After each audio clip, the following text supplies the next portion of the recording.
Coucou, c'est moi Oliver et bon retour dans ce nouvel épisode dans lequel nous allons continuer notre application de gestion d'un centre hospitalier en utilisant Laravel 9 et Livewire. Donc, lors de la dernière vidéo, nous étions arrêtés à ce niveau. Nous avions fait de telle sorte qu'on puisse rechercher un patient par le code et afficher les docteurs selon leur spécialité.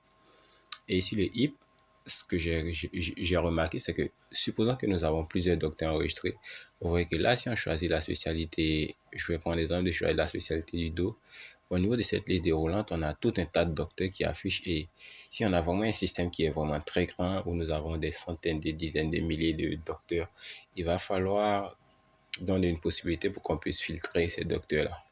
Donc, pour cette partie-là, je vous laisse faire. Vous avez juste à créer ici un champ qui va permettre de faire un filtre en fonction de ça.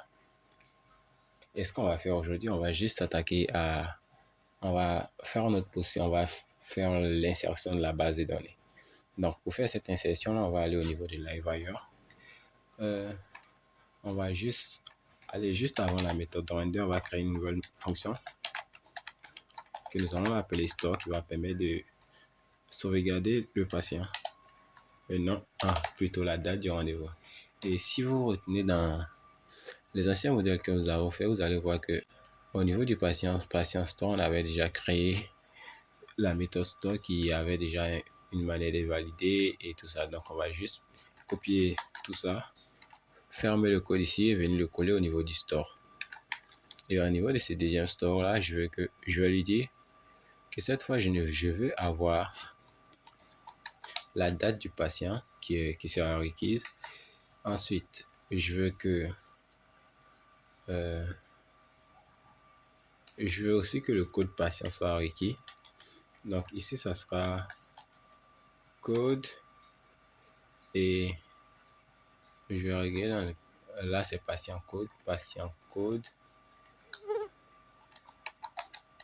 Là, ce sont les variables Livewire qu'on doit juste remettre. Après patient code, je veux que le specialty ID aussi soit défini. Specialty ID soit défini. Et aussi, je veux que le employé ID aussi soit défini. On peut s'occuper l'identifiant de l'employé. Et ce qu'on va faire ensuite, on va juste mettre un point virgule pour rendre ça normal. Et ce qu'on veut, c'est que lorsqu'on fait l'insertion, on puisse... je reprends un exemple. Lorsqu'ici, par exemple, on recherche un patient, si j'ai bonne mémoire, c'était XRO01. Et qu'on trouve ce patient qui est Peter ou Update, je veux qu'on récupère automatiquement son identifiant. Donc, pour récupérer l'identifiant, on va juste aller au niveau du rendu. On va juste dire que on va définir une nouvelle variable qui sera current patient ID, qui sera l'identifiant du patient actuel, public, et ça sera de la current patient. Ici, ça sera ID.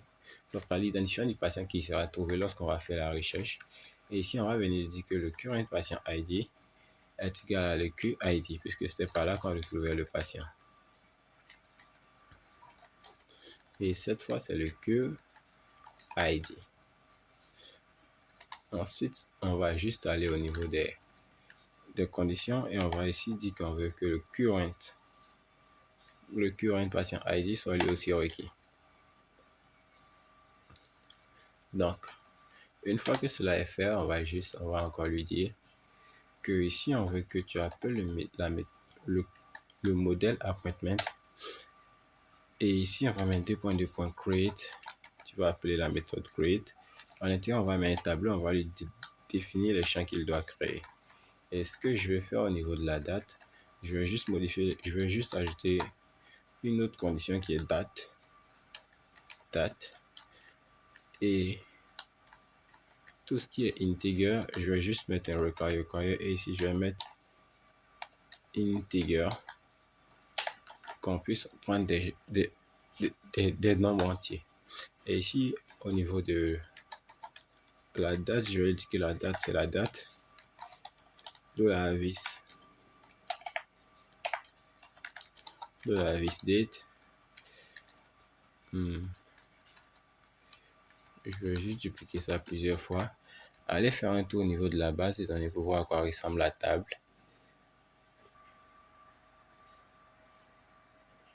On va aller là au niveau de la table qui est appointment, qui permet de lister les différents rendez-vous. Là, on a l'identifiant du patient, l'identifiant de l'employé, la date, le statut. Et donc, ce qu'on va faire ici, on va juste mettre la date. On a déjà mis la date. Ce sera employé ID. Et ici, il y aura le patient ID. C'est pendant quel autre? Oui, c'est ça. C'est patient ID tout d'abord. Donc, juste avant, ça sera patient ID. Et ici, ça sera current patient ID. Et là, ça sera le employé ID. Ça sera de la vis employé ID. Je pense que je l'ai bien défini. Je l'ai défini. Oui, employé ID. Ensuite, ce que j'ai encore mis, c'est que j'ai mis un statut. Et dans les commentaires, j'ai dit que 1 était accepté, 2 était refusé, 3 était en attente. Et le statut, ça sera à 3.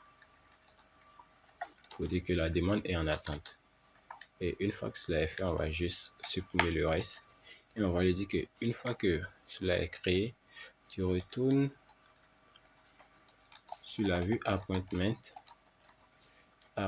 avec un message. Rendez-vous ajouté. Le patient doit valider. Non, plutôt, puisqu'on va envoyer un mail après ça, on va mettre le patient doit accepter pour confirmer son rendez-vous. Donc, une fois que cela est fait, on va juste aller au niveau du front-end. Là, on a mis le appointment create. Et tout en haut, juste après le form, on va juste ici venir mettre un wire 2.model, wire 2.submit,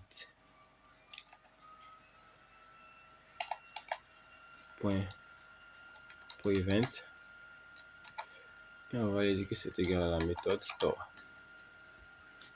Donc, si je me rappelle bien, c'est ce que j'ai fait au niveau du patient form. J'ai bien mis wire 2.submit.prevent et ça sera ça, c'est la méthode store. Ensuite, on va juste ajouter un petit CSRF pour protéger les champs. Et puisqu'on ne passe pas par la formation de la Raven normale, on va pas utiliser ici la méthode. On va juste laisser ça tel quel et actualiser. Et si on revient là et qu'on actualise,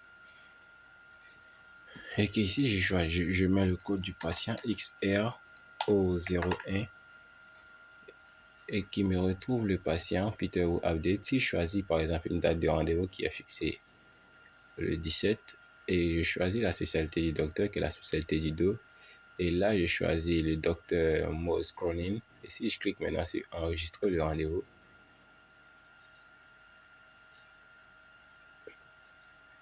et si je clique not waiting for validation spécialité, je pense que j'ai manqué un P quelque part. Donc c'est Specialty ID, je mets le P ici. Si je retourne et que je clique ailleurs et que je fais cette fois,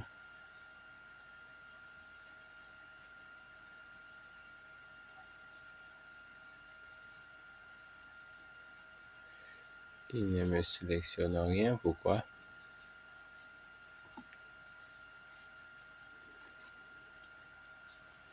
Je vais sortir mon inspecteur et voir ce qui se passe.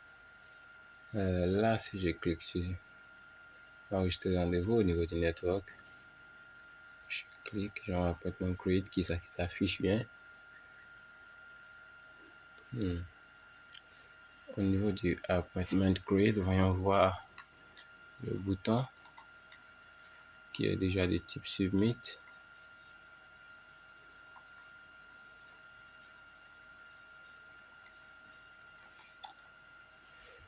Et là, si je retire le CSRF, ça doit être lui qui bloque, j'en sais rien. On va voir. On va retirer simplement le CSRF.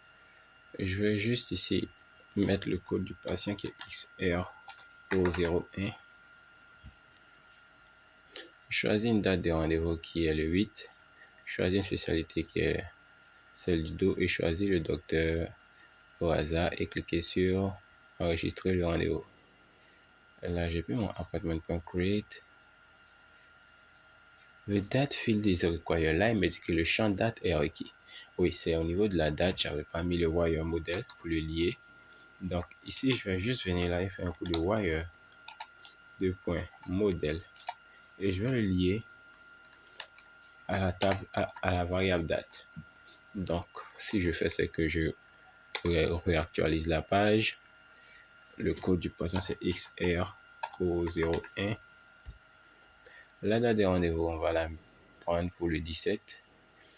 Et la spécialité, on va prendre l'ophtalmologue, on va voir. Et on va prendre du Gilles Bétier. Et si on clique maintenant sur enregistrer rendez-vous,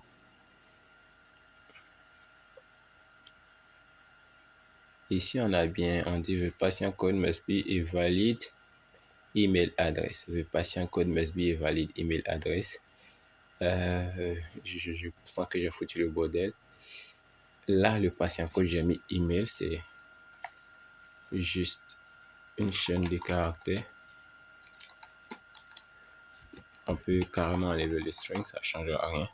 On va juste laisser un require. Et si je clique à nouveau sur enregistrer le patient, quel est le specialty ID? Le specialty ID is required. Donc, j'ai le specialty ID aussi qui est required. Qui est requis, on va juste aller au niveau du blade. Vous trouvez le champ Specialty ID. Et là, c'est pas Specialty ID, c'est Selected Specialties. Donc ici, ça sera Selected Specialties. Donc je vérifie que c'est bien ce que j'ai mis. Selected. Ok, c'est Selected Specialties.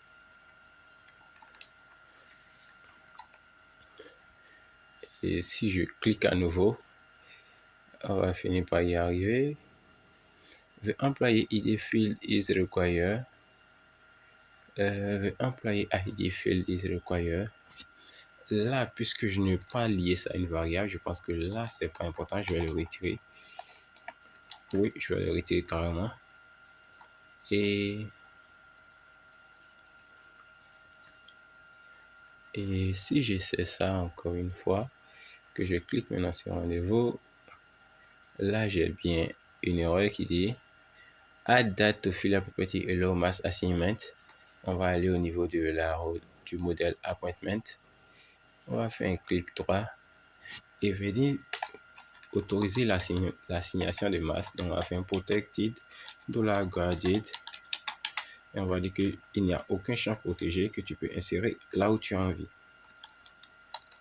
En respectant les contraintes, bien sûr. Et si je clique ailleurs, maintenant je clique sur enregistrer rendez-vous. Là, j'ai encore un autre message direct qui dit colon employee ID cannot be null. Donc, je vais juste fermer la voyeur pour la console et voir l'erreur. Et il me dit que la colonne ne peut pas être nulle. La date, c'est la date. Le patient ID, c'est 3. Et l'employé ID est point d'interrogation. Voyons voir l'employé ID. C'est l'employé ID qui est ici lorsqu'on choisit le docteur. Allons-y au niveau de la vue, on va voir. Et là, oui, je n'ai pas défini les variables. Du coup, je vais juste faire ici un wire de point modèle. Et ça sera égal au modèle. Et là, ça sera égal à employé ID. Et si j'actualise ça à nouveau, le code du patient c'était XR001. Là, je choisis la date de rendez-vous qui est très éloignée. Je prends le spécialiste du dos. Je prends un docteur Wazek. Si je clique sur enregistrer le rendez-vous, j'ai bien le rendez-vous qui est créé et ici, il me dit que la route appointment.edit n'existe pas. Donc, pour régler ça, on va juste aller au niveau de appointment-list et tout en bas, vous allez voir qu'on a mis une route qui est créée, qui est edit. On va juste la retirer et si on actualise maintenant la page, on va tomber sur notre petit système qui va nous lister les différents, comment on va dire, les différents rendez-vous qui sont disponibles. Donc, dans la récente partie, vous avez vu qu'on a récupéré l'identifiant partout.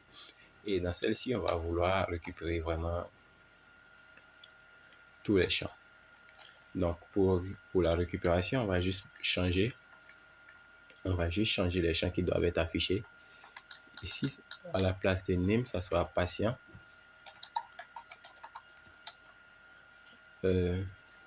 Juste après le patient, non. On va juste commencer par la date rendez-vous. Ensuite, ici, on aura le patient.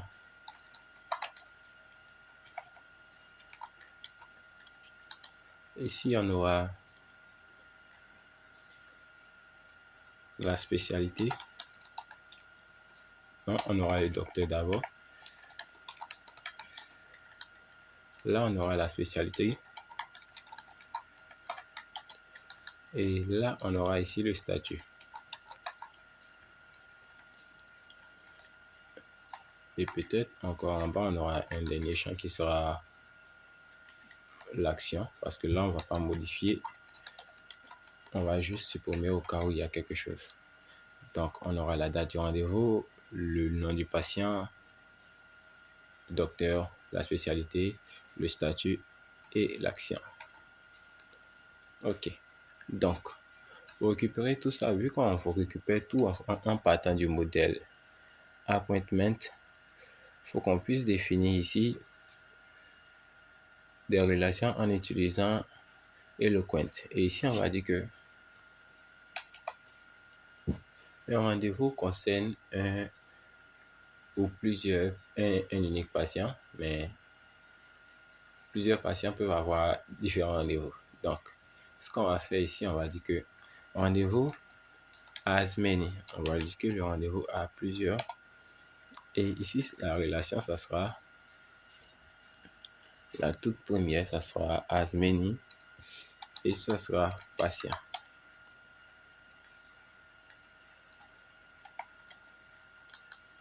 Donc ici, ça sera patient.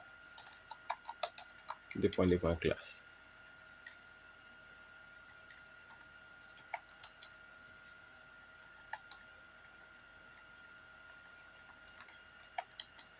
Et on va aller au niveau de appointment create. Et juste au niveau du rendu,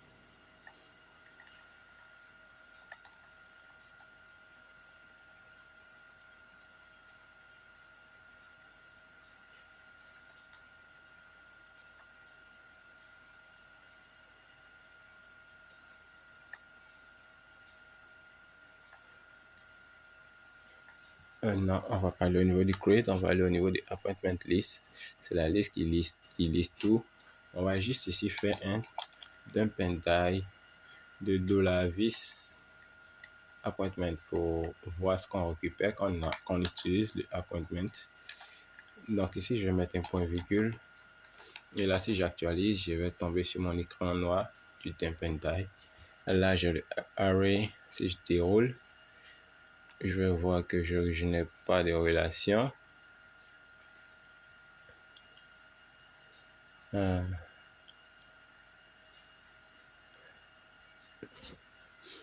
Là, ici, je vais dire que je vais faire un with.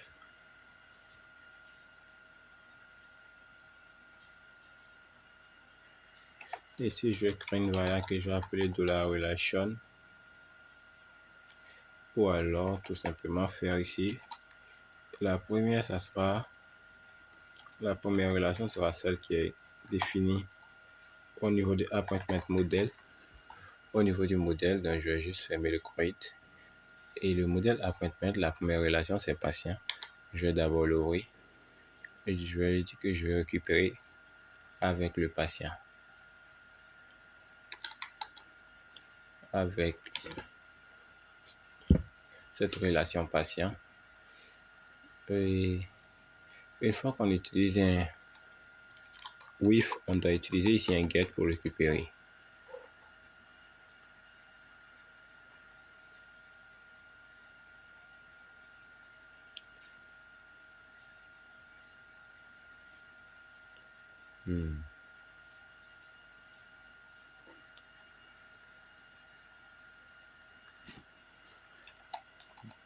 Essayons avec belongs to pour voir ce que ça donne.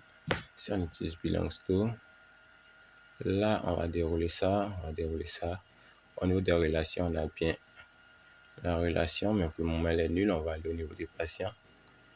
Et ici c'est un patient à plusieurs rendez-vous, mais un rendez-vous appartient à un unique patient.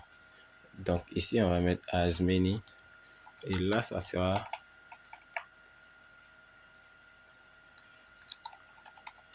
appointment pour dire que le patient a plusieurs rendez-vous.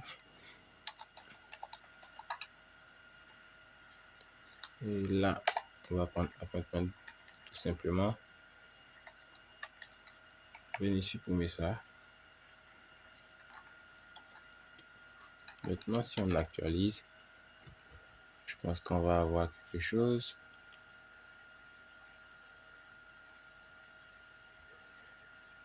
Pourquoi est-ce qu'on n'a rien? Je vais juste supprimer ça. Aller au niveau du modèle appointment. Ici on a patient. Et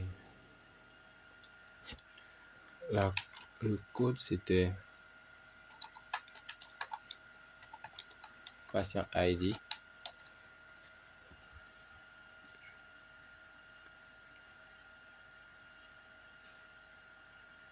Et là, si on met le patient ID, on récupère bien le patient. Je ne sais pas pourquoi est-ce qu'il y a toujours ce petit problème là. On récupère bien le patient qui est bit ou update.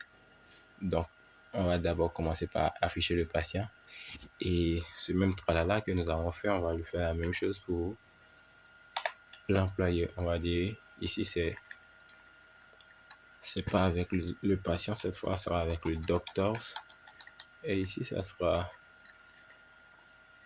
employé, deux points de classe. Et ici ça sera le employé ID. Donc si je retire, reprends ça et que je fais la relation, j'ai uniquement que le patient qui a appelé. Mais si je vais au niveau d'appointment list, et si j'appelle aussi la relation doctors, c'est que je veux aussi avoir la relation doctors qui est ici. Si je rafraîchis la page, je dois avoir maintenant au niveau des relations, deux relations qui sont les employés et les docteurs. Et là, j'ai mes deux relations. J'ai le docteur sélectionné et j'ai l'employé qui est le patient sélectionné. Donc, on va maintenant les afficher au niveau du live. Donc, je vais juste couper ça, aller au niveau de blade lors de la liste. Et ici, pour la date, on va juste l'afficher de manière classique. On va juste mettre date pour le moment parce que c'est la date. On a juste mis date. Le patient, on va juste ici dire que c'est la relation patient. Et si je veux récupérer le name, donc ici on a le name. Et pour le docteur on fait la même chose, seulement ça sera ici appointment doctors, et là on récupère le name aussi du docteur. Ensuite pour la spécialité,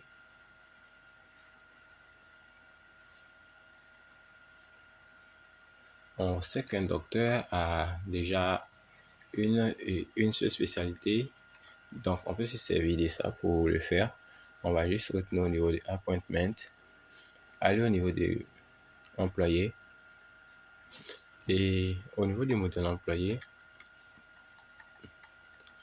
on va définir ici une autre relation qui est Public Function Specialty.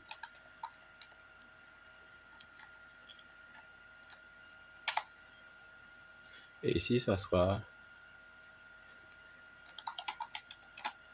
ici un belongs to.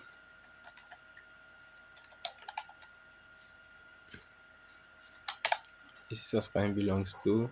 Non, le belongs, c'est tout simplement. Et ici, ça sera, puisque un docteur a une spécialité peut avoir plusieurs docteurs. Du côté du docteur, c'est belongs to. Et ici, ça sera specialty.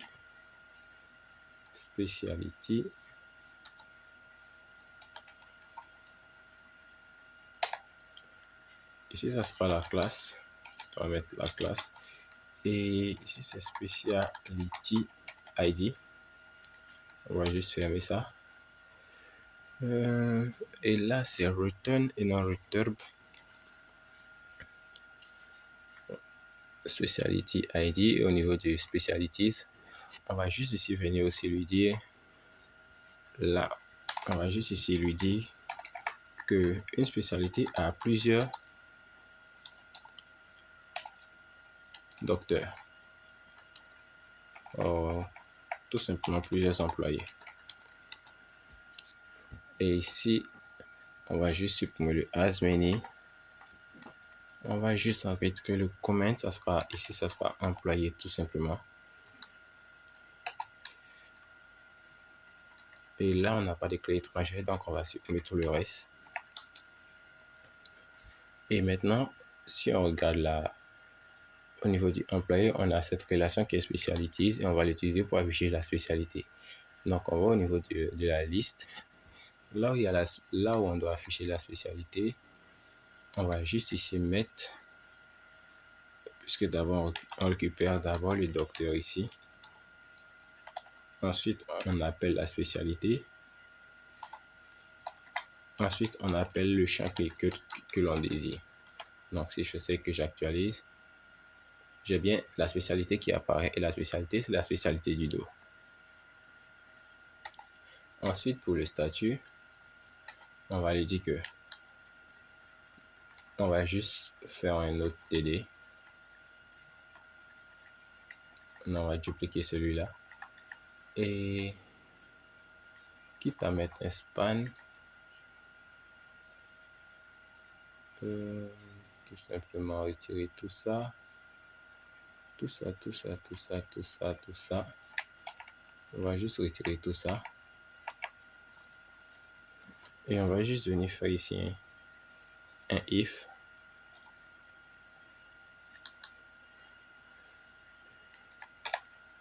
If ici, ça sera $appointment. Ici, ça sera le status. C'est égal à 3. On va juste mettre une span ici pour dire que the completion a disparu. On va juste mettre ici une span pour dire que ici c'est en attente. Donc si on fait ça, on a bien le statut qui est en attente. Et ici on va lui dire, on va aussi mettre un else if. Et tout en bas on va mettre un else. Donc pour le else if, ça sera juste si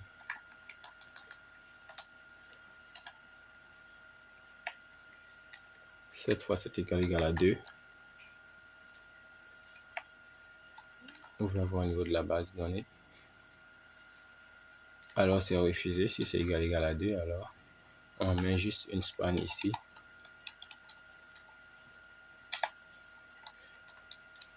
Span.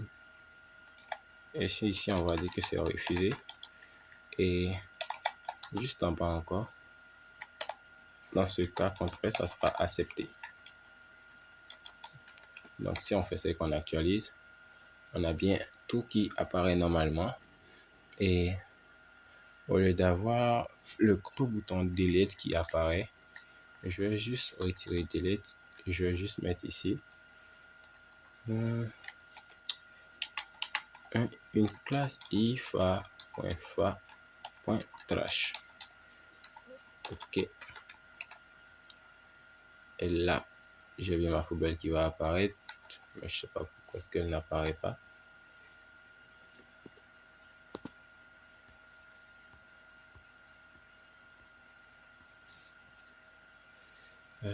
Pourquoi est-ce qu'elle n'apparaît pas?